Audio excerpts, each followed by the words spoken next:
Hi, this is Dwayne with another tip about good stuff you really ought to know.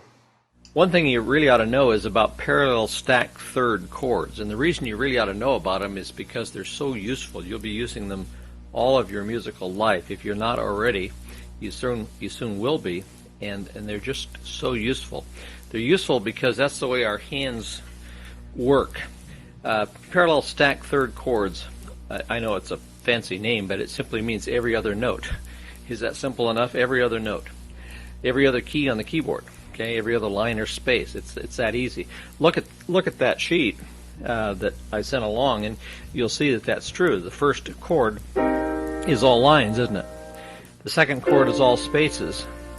The third chord is all lines, all spaces, all lines. By the way, if you play the same thing in the left hand as you're playing in the right hand, notice they're all lines in the right hand, but they're all spaces in the left hand. So what would you expect on the next one? Right, if they're all spaces in the right hand, they're going to be all lines in the left hand. That ought to give you a little tip too relative to sight reading, right? In other words, if you see a stack of notes like that and every other one is a line, then you know you have a stack of thirds, don't you? Because why do we call them thirds? Let's back up just to here. Because it's three notes, it's three scale notes, it's three letters of the alphabet from the bottom note to the second note, 1, 2, 3, and from the second to the third note is 1, 2, 3, and from the third to the fourth is 1, 2, 3. They're a third apart, interval of a third. Okay. Now our hands are built so that we can play those pretty easily.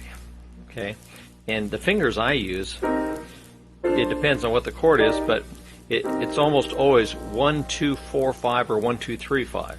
Okay, your hand may be a little bit different, but I think you'll find that that's true. That you always use 1 and 2 and 5, and sometimes you use 4, and sometimes you use 3. It just depends on what the chord is.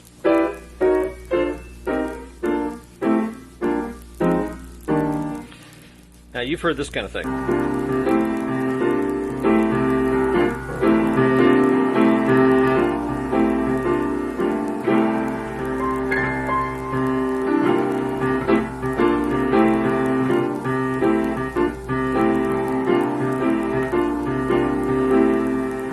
Or you've heard in minor.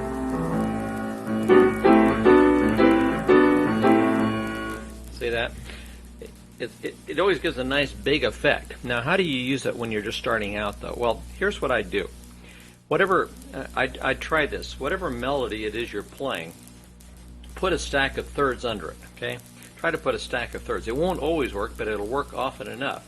And then just move up to the next note.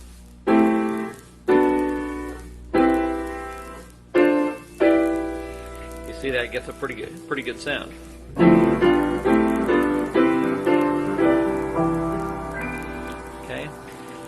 But it'll help your sight reading to know about the stacked thirds, and it'll help your understanding to know that they're over the line, and if the right hand's line, the left hand's spaces.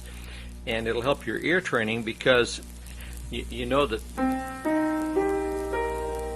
if you play those, you can hear that that's a third, and that's a third, and that's a third.